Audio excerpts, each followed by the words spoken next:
नमस्कार दोस्तों, स्वागत है आपका हमारे YouTube channel UPSC IAS exam में। आज हम आपके लिए लेके आए द हिंदू एडिटोरियल के एनालिसिस हिंदी के अंदर। आज की तारीख है 30 अप्रैल 2018 सोमवार। मैं हूं करदम रावल। तो आगे बढ़ने से पहले देख लेते हैं हमारा जो वीडियो कोर्स है वो लॉन्च होने जा रहा है 13 मई 2018 को, जिसके अंदर आपको 8 सब्जेक्ट जैसे कि history, geography, art and culture, environment, polity, economy, science and technology और इंटरनेशनल रिलेशन के वीडियो लेक्चर्स मटेरियल के साथ में दिए जा रहे हैं। तो यहाँ पे आपको डिटेल सेंड करनी है अपने नाम, लोकेशन और मोबाइल नंबर के साथ में info@upsciasexam.com के ऊपर, तो आप एलिजिबल हो जाएंगे अर्ली बर्ड डिस्काउंट के लिए। अर्ली बर्ड डिस्काउंट के अंदर ये सारी चीजें आपको दी जा रही है 4999 रुपीज में। तो इस डील का लाभ उठाना ना भूलें। तो आज का जो रोड मैप है वो रोड मैप देख लेते हैं कि आज का रोड मैप किस तरह से है। पहला जो आर्टिकल है substance and optics of the summit, ये आर्टिकल चाइना और इंडिया की जो समिट हुई है उसके ऊपर बेस्ड है। इसके अलावा जो विजडम एट वुहान है वहां पर भी सेम तरह की डिस्कशन हुई है। दोनों के दोनों टॉपिक्स कवर होते हैं इंटरनेशनल रिलेशन के लिए। तो जनरल स्टडीज पेपर 2 के ऊपर ये डिस्कशन है। इसके अलावा जो पोंगयान का जो नेक्स्ट स्टेप रहेगा, नॉर्थ कोरिया आगे क्या करने वाला है, उसके ऊपर आर्टिकल दिया गया है। वहां पर भी नॉर्थ कोरिया और साउथ कोरिया के लीडर्स की मीटिंग हुई थी मून जे इन और किम जोंग के बारे में। तो ये जनरल स्टडीज 2 का टॉपिक रहेगा। तो यहाँ पर भी हम डिस्कशन करेंगे कि यहाँ इंडिया के साथ क्या कनेक्टिविटी है इस आर्टिकल की। इसके अलावा जो थर्ड आर्टिकल है food first on child nutrition, तो ये भी हम डिस्कस करेंगे। ये कहीं ना कहीं इकोनॉमी के कनेक्ट करता हुआ पॉइंट है। तो यहाँ पे देखेंगे कि इंडिया में चाइल्ड न्यूट्रिशन, माल न्यूट्रिशन, वुमेन माल न्यूट्रिशन के ऊपर क्या क्या डेटास दिए गए हैं और कहाँ से इंप्रूवमेंट की जरूरत है और किस तरह से पॉलिटिकली भी यहाँ पे स्टेप्स लिए जा रहे हैं स्कीम्स को इम्प्लीमेंट करने के लिए। तो यहाँ पे ये सारे हो गए आर्टिकल्स। यहाँ पे हम देखेंगे फन फैक्ट, पिछले एडिटोरियल के क्वेश्चन और यहाँ पे एक नया क्वेश्चन आपको मिलेगा। उसके बाद के अंदर चारों के चारों आर्टिकल के ऊपर हम डिस्कशन करेंगे। लास्ट में आपको मिलेगा वोकेबलरीज, जिससे आप अपनी राइटिंग स्किल एनहेंस कर पाएंगे। तो चारों आर्टिकल आज हम डिस्कस करने वाले हैं। तो थोड़ा सा जो वीडियो लेक्चर रहेगा थोड़ा सा लंबा रहेगा, तो बने रहे अंत तक हमारे साथ, क्योंकि माल न्यूट्रिशन के ऊपर काफी अच्छे डिस्कशन होने वाली है। तो यहाँ पे जो पहला आर्टिकल निकल के आता है substance and the optics of the summit.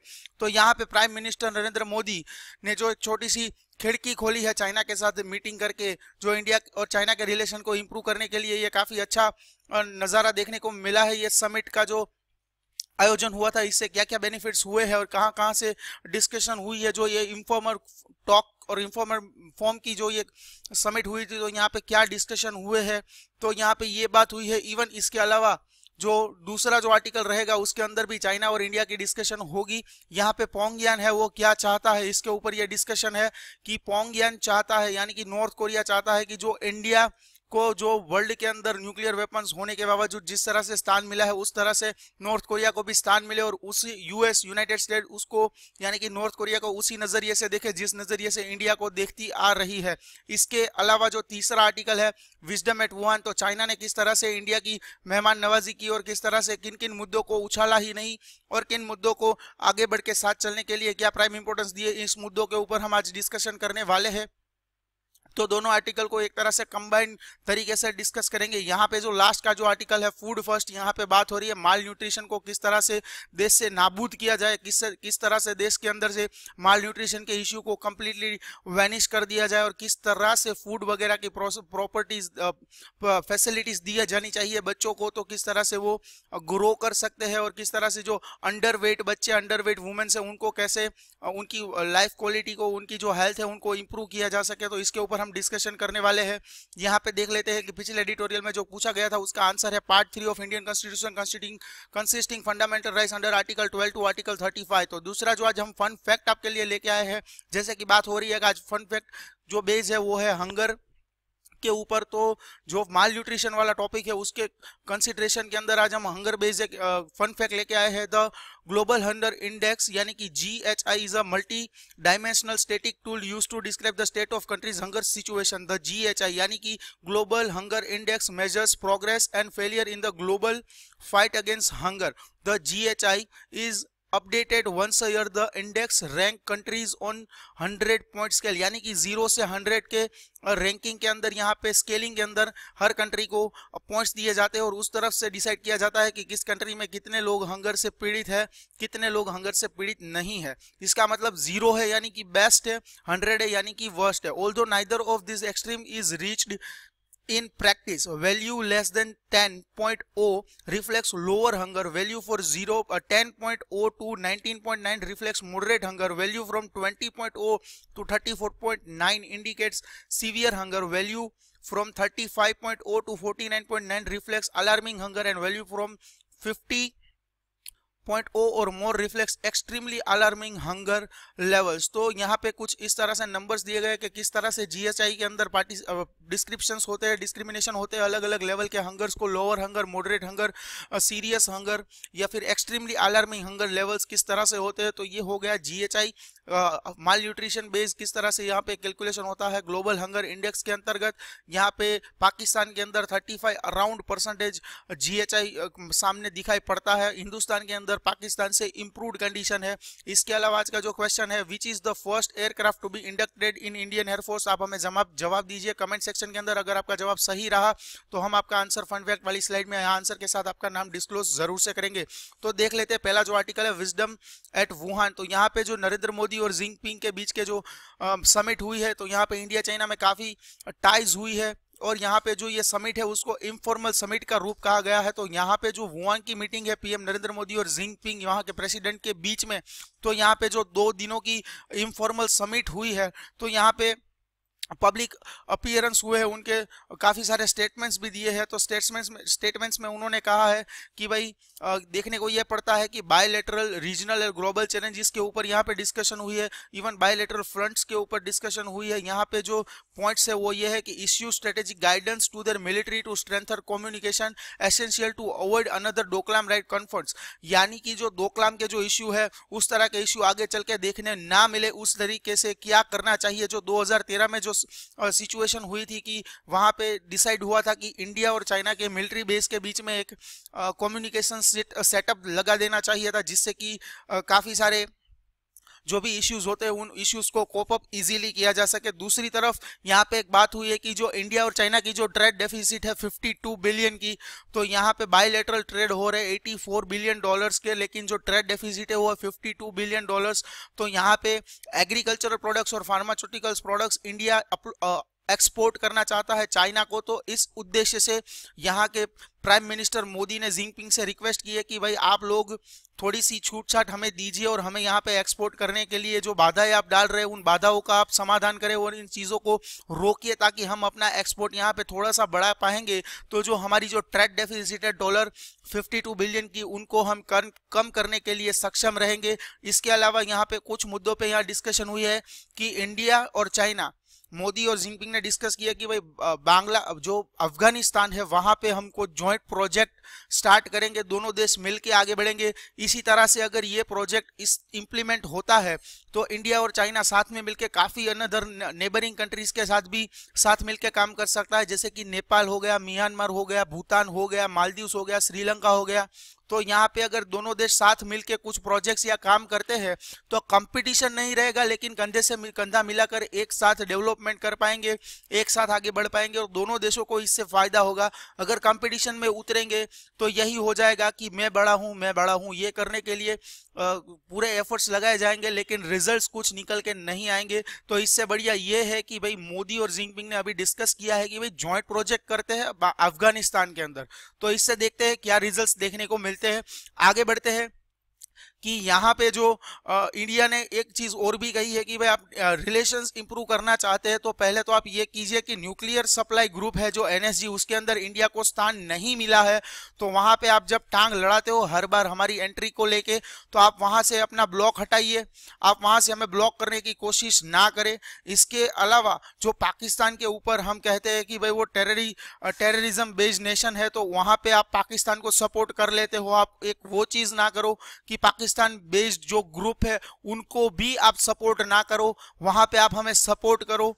और इसके अलावा जो आपका जो हमने अपोज किया था BRI इनिशिएटिव यानी कि बेल्ट एंड रोड इनिशिएटिव जो आता है सीपेक के अंतर्गत, तो वहां पे आप थोड़े फोकस लाइए और हमें सपोर्ट कीजिए। तो इन मुद्दों के ऊपर काफी सारे डिस्कशन हुए हैं। और ये जो वुहान की मीटिंग हुई थी इसकी प्रिपरेशन तो काफी समय से हो रही थी। दिल्ली बीजिंग जब मीट करने वाले थे तो इसके ऊपर डोकलाम के इश्यू की भी डिस्कशन होगी कि नहीं, ये भी एक उद्देश्य भविष्य था।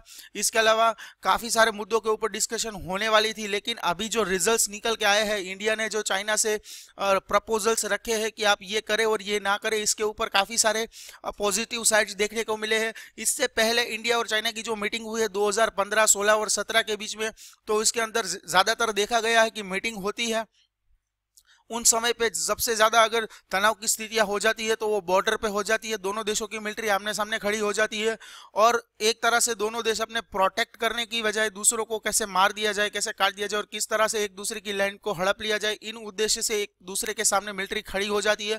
तो इन मुद्दों के ऊपर ध्यान रखना है। इवन बायलैटरल जियोपॉलिटिकल जो डिफरेंस है उनको ओवरकम करने की काफी ज्यादा जरूरत है। एक दूसरे को बड़ा बनाने की बजाय दोनों साथ में मिलकर डेवलपमेंट और प्रोग्रेसिव किस तरह से स्टेप्स ले सकते हैं, इन मुद्दों के ऊपर पीसफुली सोचकर आगे बढ़ना काफी जरूरी है, काफी जरूरी ताकि 100 सालों से भी ज्यादा समय से हम एक दूसरे से यही कंपटीशन के नजरिए से आगे बढ़ रहे हैं।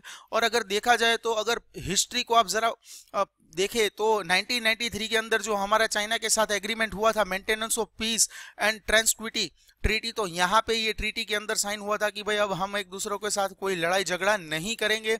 तो इसको थोड़ा सा और पॉलिश किया जाए और अच्छी तरीके से एक दूसरे का खौफ ना रखते हुए सक्सेसफुली आगे बढ़ने की कुछ कस्में खाते हैं यहाँ पे। इसके अलावा जो इंडिया और चाइना जो बॉर्डर यहाँ पे हम लोगों का कॉमन बॉर्डर है 3500 किलोमीटर्स की बाउंड्री, तो यहाँ पे 1993 से लेकर अब तक कोई ऐसे फायर वाले राउंड्स देखने को नहीं मिले कि दोनों देशों के बीच में या एक भी देशों ने ऐसा कुछ किया हो कि यहाँ पे वेपन का इस्तेमाल किया हो या फिर कुछ फायर वगैरह की एक्टिविटीज की हो। यहाँ पे इन सारी मुद्दों को साइड में रखते हुए एक चीज ये भी डिस्कस हुई है कि भाई जो ये वुहान समिट है वहां पे ये देखा गया है कि ये जो आने वाली सेंचुरी है वो सेंचुरी होने वाली है एशियन सेंचुरी, क्योंकि इंडिया और चाइना अगर हाथ मिला लेते हैं तो जैसे कि पिछली सेंचुरी हमने देखी थी कि अमेरिकन सेंचुरी कही जाती थी क्योंकि वहां पे अमेरिका डोमिनेटिंग था। तो अगर इंडिया और चाइना हाथ मिला लेते हैं तो इंडिया, चाइना और जापान ऐसे कंट्रीज है एशियन रीजन के कि वो लोग एक इतिहास बना सकते हैं। तो इसीलिए मोदी और जिनपिंग यही एंगल से कहते हैं कि भाई अब हम लोग एक साथ मिलके बायलैटरल रिलेशंस को सुधार के अगर आगे बढ़ते हैं तो हम बन जाते हैं एशियन सेंचुरी के लीडर्स। तो यहाँ पे इससे ये एक बेनिफिट भी है कि आने वाले साल के अंदर भी इंडिया के अंदर चुनाव होने वाले हैं तो वहां पर भी कुछ पॉजिटिव इफेक्ट्स देखने को मिले। तो इन मुद्दों के ऊपर वुहान समिट में काफी डिस्कशन हुई है। दूसरी जो पॉइंट हम आगे चल के देखते हैं, जो दूसरा आर्टिकल है उसके ऊपर से नजर डालते देखते हैं कि substance and optic of the summit. तो यहाँ पे एक बहुत ही कॉमन वर्ड नजर आता है जिसको हमने अंडरलाइन और बोल्ड दोनों किया है, एंटेंट कोऑर्डिनल बिटवीन टू कंट्रीज। तो इसका मतलब ये है कि अगर जब दो ऐसे राइवल कंट्रीज जैसे कि हो गए इंडिया पाकिस्तान हो गए, इंडिया चाइना हो गए, तो ऐसे देश अगर साथ में मिलकर कोई ट्रीटी एग्रीमेंट समिट वगैरह करते हैं और एक दूसरे पे अगर डिस्ट्रस्ट की भावना है उसको छोड़ के उनसे आगे बढ़ के उन मुद्दों को भुला के कुछ ट्रीटी साइन करते हैं, एक दूसरों के साथ हाथ मिलाने की कोशिश करते हैं, तो उनको बोलते हैं एंटेंट कोऑर्डिनल।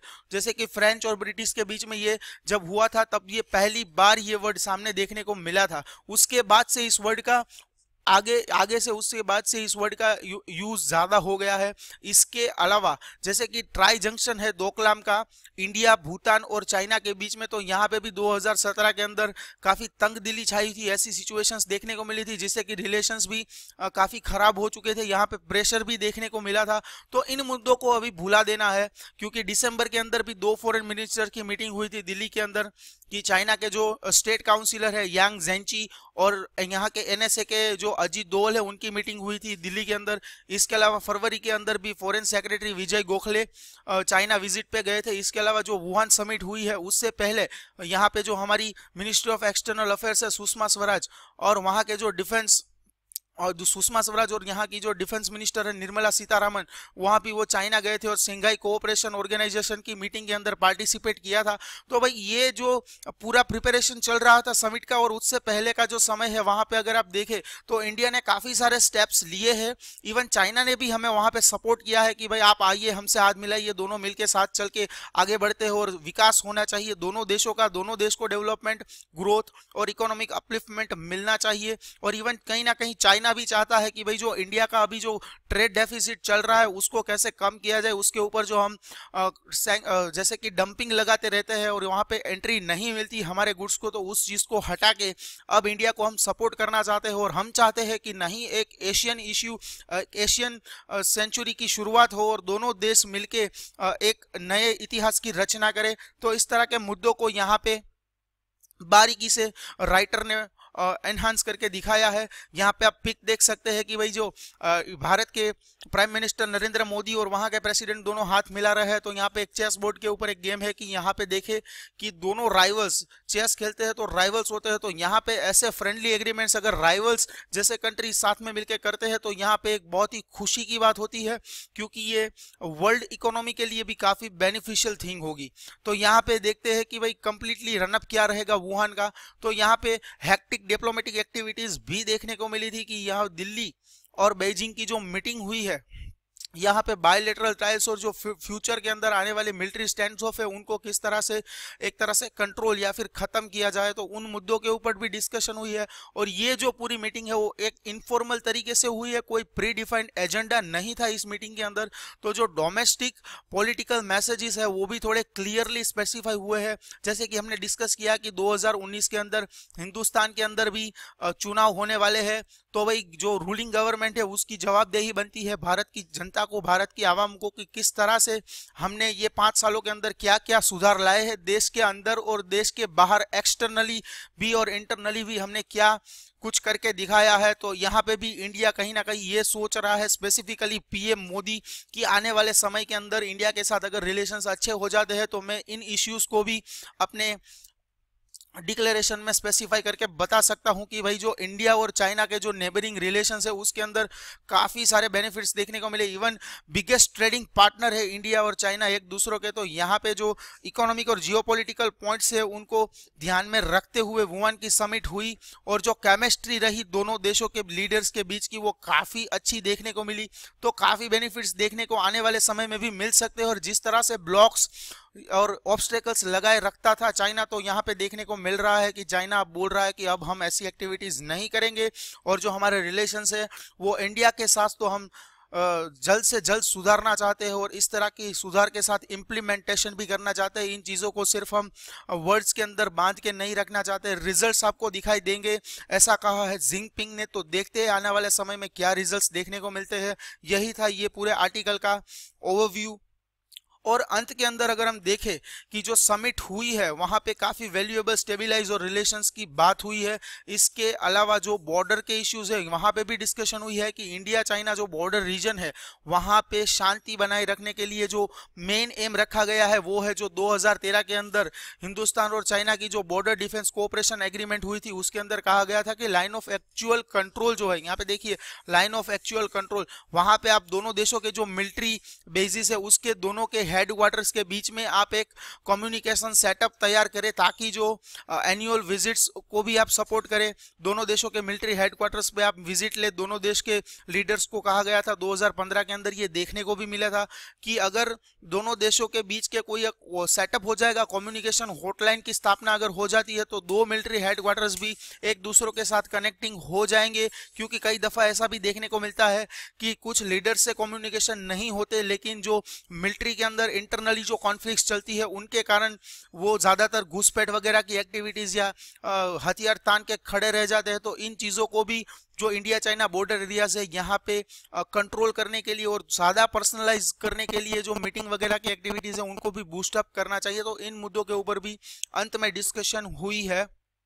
तो ये हो गए आज के आर्टिकल। देखते हैं जो पोंगयान का जो नेक्स्ट स्टेप है यानी कि नॉर्थ कोरिया का जो नेक्स्ट स्टेप है डी न्यूक्लियराइजेशन को लेके और उन मुद्दों के ऊपर उनके क्या व्यू पॉइंट्स है। जो नॉर्थ कोरिया और साउथ कोरिया की जो अभी मीटिंग हुई है वहां पे नॉर्थ कोरिया और साउथ कोरिया ने मिलकर कहा है कि भाई जो वो कोरियन वॉर वगैरह की एक्टिविटीज थी उनको अब हम समाप्त करते हैं और विश्व से अपना हाथ खुला करके बोलते हैं कि आप हमसे हाथ मिलाइए और हमें आगे बढ़ना चाहते हैं विश्व के साथ। और जो भी वर्ल्ड के जो भी रूल्स एंड रेगुलेशंस होंगे यूनाइटेडली काम करने के लिए तो हम उनको एक्सेप्ट करने के लिए तैयार है।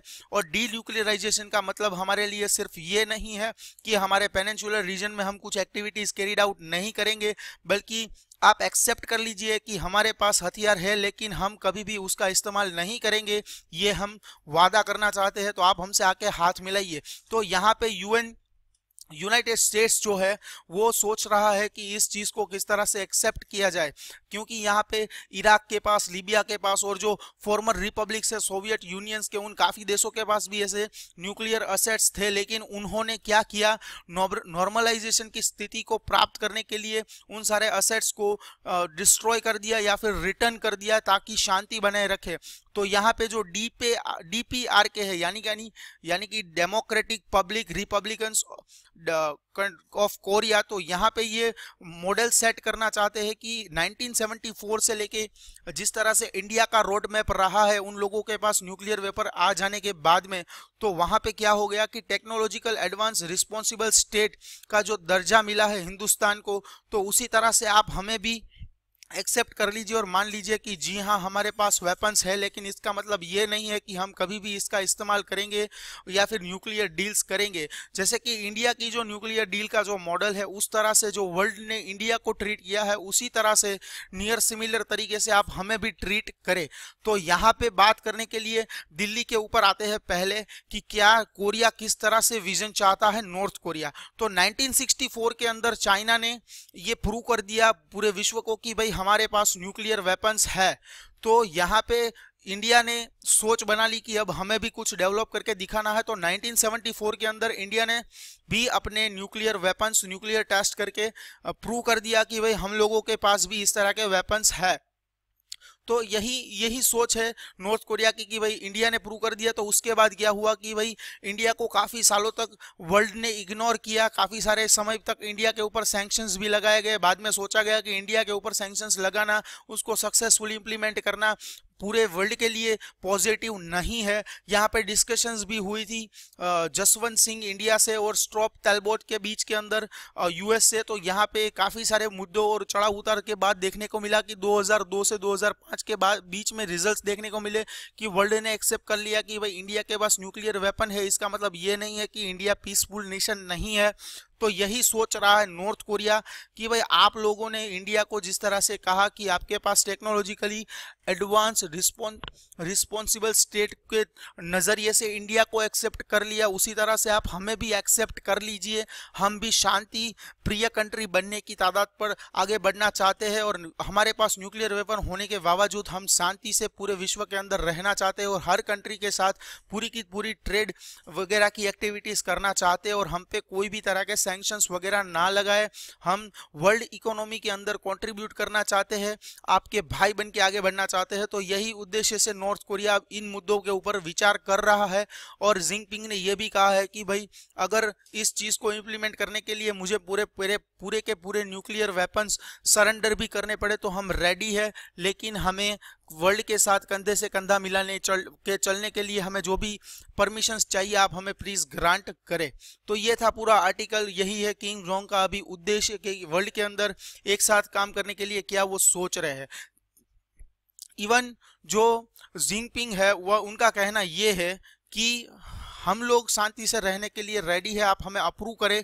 इस तरह की एग्रीमेंट्स आप करवाना चाहते हैं तो हमसे कर लीजिए। जैसे कि हिंदुस्तान ने सारे के सारे मिसाइल टेस्ट और जो न्यूक्लियर टेस्ट साइट है वो सारे बंद कर दिए, तो इसके ऊपर खुशी हुई थी। US, साउथ कोरिया और चाइना को पॉजिटिवली उन्होंने रिएक्ट किया था, ताकि उससे पहले अगर देखें कि भाई इंडिया ने जो न्यूक्लियर टेस्ट किए थे 1998 के अंदर, तो US के जो प्रेसिडेंट थे बिल क्लिंटन उस समय के, तो वहाँ पे ग्लेन अमेंडमेंट के अंतर्गत वहाँ पे इंडिया के ऊपर सैंक्शंस लगा दिए थे कि इंडिया ने जो एग्री किया था comprehensive nuclear test ban treaty को उसका भंग किया है। तो उसी तरह से मिस्टर किम जो है वो कह रहे हैं, डिमांड कर रहे हैं और डिक्लेयर कर रहे हैं कि भाई इस तरह की आगे जाके कोई एक्टिविटी हम नहीं करेंगे, न्यूक्लियर टेस्ट वगैरह की एक्टिविटी या मिसाइल टेस्ट वगैरह की एक्टिविटी नहीं करेंगे। और हम प्रॉमिस देते हैं US को कि आने वाले समय में वो जो इंडिया जिस तरह से मॉडल अपना तैयार करके रखे हैं, इंडिया ने फॉलो किए हैं रूल्स की भाई हम पहले तो कोई यूज नहीं करेंगे, non first use, no test and commitment to nuclear disarmament in keeping with global development, इसके अलावा मिनिमम डेटरेंस। तो ये सारी जो बेसिक गारंटीज होती है वो गारंटीज हम इंडिया की तरह ही देने के लिए तैयार है। तो आप हमें जो न्यूक्लियर आर्सेनल है हमारा नॉर्थ कोरिया को, उनको एलिमिनेट करे। तो यही मुद्दों से किम जोंग आगे बढ़ना चाहते हैं। ये है पूरे आर्टिकल का अंत।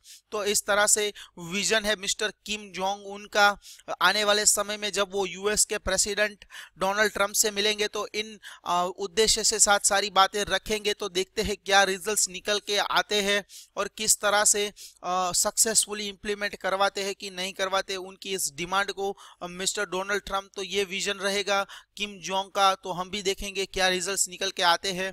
तो आगे बढ़ते हैं। जो लास्ट का आर्टिकल है food first no child nutrition. तो पहले इस चीज के ऊपर बात करने से पहले थोड़ा सा ओवरव्यू ले लेते हैं। नेशनल फूड सिक्योरिटी एक्ट 2013 उसके इंप्लीमेंटेशन के बाद जो उसका सेकंड शेड्यूल है जिसके अंदर दिया गया है सप्लीमेंट्री न्यूट्रिशन रूल 2017, जिसके अंदर आता है जो पहले वाली स्कीम थी integrated child development service scheme.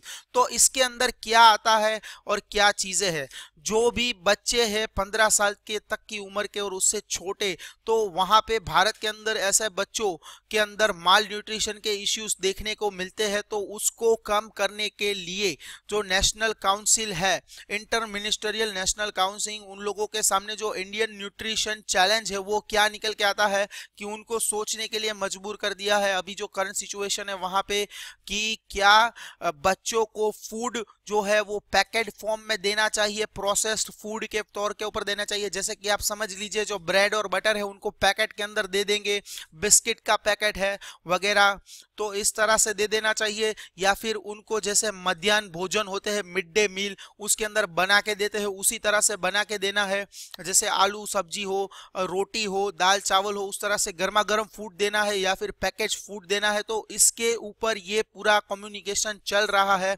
यहाँ पे जो minister for women and child development है मेनका गांधी, उन्होंने भी कहा है कि भाई हम ये सोचते हैं कि जो ज्यादा बेनिफिशियल चीज होगी वो होगी पैकेज्ड न्यूट्रिएंट फूड देंगे। तो लेकिन यहाँ पे जो ओपोज कर रहे हैं उसके पीछे जो रीजन है वो ये है कि उसके अंदर खर्चा ज्यादा आएगा, मोनोपोली एक तरह से जनरेट हो जाएगी और आगे जाने के बाद वहां पे क्वालिटी के साथ ऊंच नीच देखने को मिल सकती है। तो वहां पे उस समय जाके कंट्रोल करना और वहां पे रिव्यू करके सोचना कि ये हमने गलत किया, उससे बेहतर है कि जैसे कि आप मिड डे मील के अंदर फूड बना के देते हो गर्मा गर्म ताजा तक और फूड, जिससे कि बच्चों के अंदर न्यूट्रिशन की तरह जान फूकी जा सके, बच्चों के अंदर न्यूट्रिशन लाए जा सके। तो फूड जो होगा अच्छा वही होगा कि आप वहां पे कुक करके दीजिए। क्योंकि जो नेशनल फैमिली हेल्थ सर्वे 4 है उसके अंदर हमें जो रिजल्ट्स देखने को मिले हैं कि 5 साल के तक के बच्चों को जो न्यूट्रिशन की प्रॉब्लम्स थी उनके अंदर कटौती देखने को मिली है और काफी उनकी हेल्थ में इंप्रूवमेंट देखने को मिले हैं कंपेयर टू द प्रीवियस सर्वे। यानी कि नेशनल फैमिली सर्वे 3 के मुकाबले सर्वे 4 के अंदर जो हमें रिजल्ट्स देखने को मिले हैं वो काफी इंप्रूव्ड देखने को मिले हैं। लेकिन ये जो सर्वे होता है उसके अंदर वो भी बच्चे काउंट हो जाते हैं जो बच्चे मिड डे मील स्कीम के अंतर्गत स्कूलों में जाके पढ़ के खाना खाते हैं, चाहे वो सुबह की बैच में पढ़ते हो या दोपहर की बैच में पढ़ते हो। तो यहाँ पे इन क्राइटेरियाज को ध्यान में रखते हुए, इन रिजल्ट्स को सामने रखते हुए ओपोज करने वाले डिमांड कर रहे हैं कि कुक्ड फूड होना चाहिए। तो यहाँ पे कुछ एस्टिमेटेड फिगर्स दिए गए हैं कि 35.7 children's are underweight and 38.4 are stunt in that age group.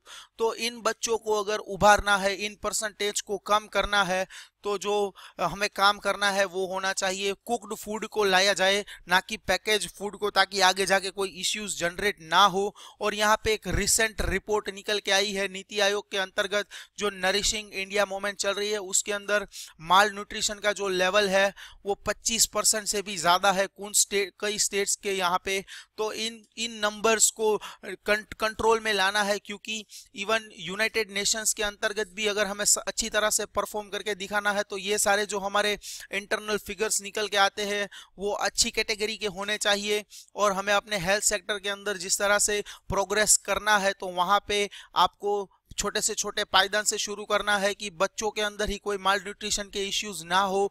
Even जो वुमेन है 15 साल से लेके 45 साल तक की बीच की जो लेडीज है उनके अंदर भी काफी बीएमआई जो होता है बॉडी मास इंडेक्स वो भी काफी कम देखने को मिला है। बॉडी मास इंडेक्स जो होता है वो डिफाइन होता है हाइट और वेट को कैलकुलेट करने के बाद तो काफ़ी ऐसी वुमेन्स पाई जाती है जो अपनी हाइट के मुताबिक वेट नहीं होता, काफ़ी अंडर वेट वुमेन्स है, तो वहीं पर माल न्यूट्रिशन की भी समस्या देखी जाती है, पाई जाती है, तो उनको भी कंट्रोल करने के लिए यही सारी एक्टिविटीज़ हेल्पफुल रहेगी।